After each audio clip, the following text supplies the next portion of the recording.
Alright, well, I'm getting this engine ready to run on the stand. But after I filled it with oil, I got up this morning and look what I found. And it's funny because I had thought that the main seal was leaking. But then I was like, no, it wasn't the main seal because I took this off. The main seal looked fine. But look what it is. It's the frickin' cam plug. So, you know, I'm not going to split this case. There's just no way. So what I've decided I'm going to do, and this may be a total no-no, but I don't think that just putting some kind of a sealant and trying to get it in that crack is going to do anything. Look at this. Cam plug is actually loose there. I can spin it. So that, you know, I used the metal cam plug and I put it face out like that, and I am going to JB Weld the seam with this JB Weld putty. It's this stuff here.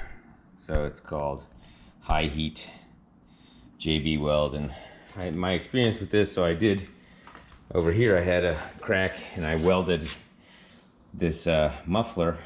That is to say, I welded it with metal, but I wasn't sure that there weren't some pores in it, so I went ahead and put this high heat on there, and man, that is hard as a rock.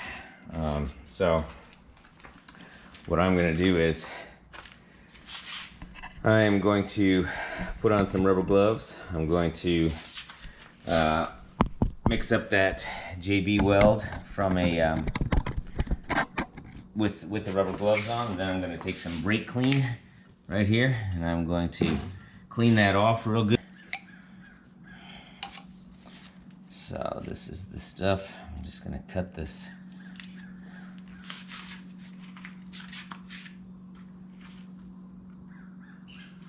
I'll just grab, let's see, I'm going to take about this much of it.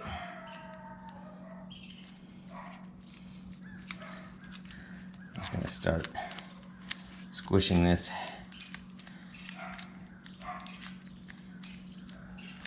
I'm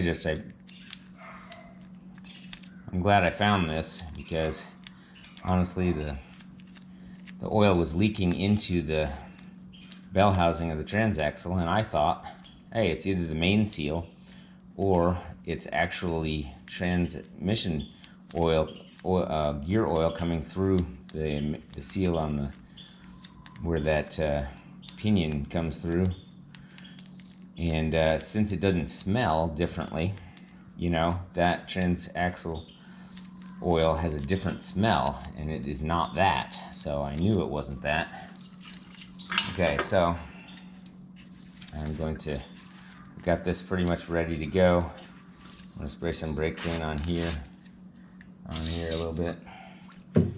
And let's go ahead and do what we can. Wait 1 second for that to evaporate. And we're gonna see if we can fix the oil leak here. Get all as much oil out as I can. Yeah, this cam thing is totally loose. Okay, so with that, I'm just gonna take a little thin bead, go around the edges here. Start with a little bit less. Roll it out like this into a little snake. And go all the way around this thing. I said this is probably the least advisable thing to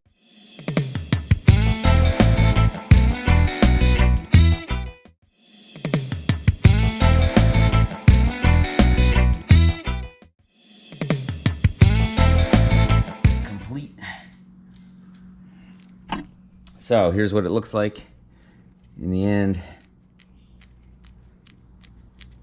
Just shape this so that it, you know, I don't know if this is a good solution or not, but you look at that real closely with this light. So underneath, probably not going to leak there. Thing is not going to spin. Let's put the top. So there's that. If I look at it from here,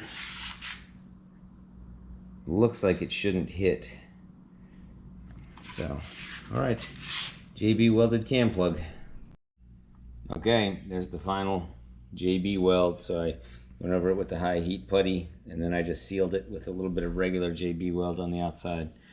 And that thing is not gonna leak. It'll be interesting to see how if I can split the case.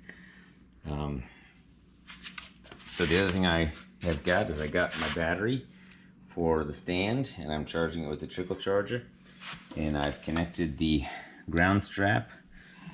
It's going right in here to the stand. So that's sort of my vehicle here. And then I'm charging this right now, but this one will eventually,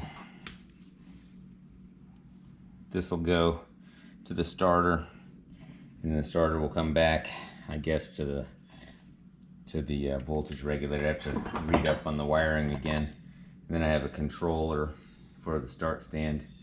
I'm still waiting for the external gas tank. And as soon as this JB weld dries, I will put the flywheel and the clutch back on.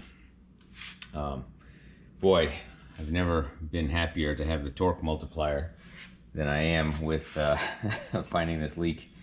So, okay, that is the progress for now. Oh, the other thing I did, I put on 2 alligator clips here onto my fuel pump.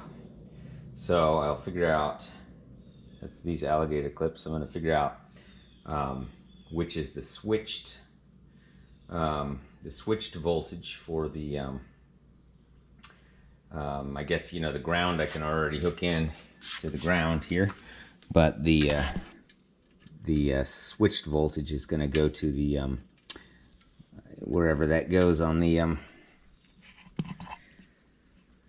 you know, wherever there's a controller where I think there's a on-off switch, and I think there's a thing that is going to bring the 12 volts switched, and that's what I'll connect to the fuel pump. Okay.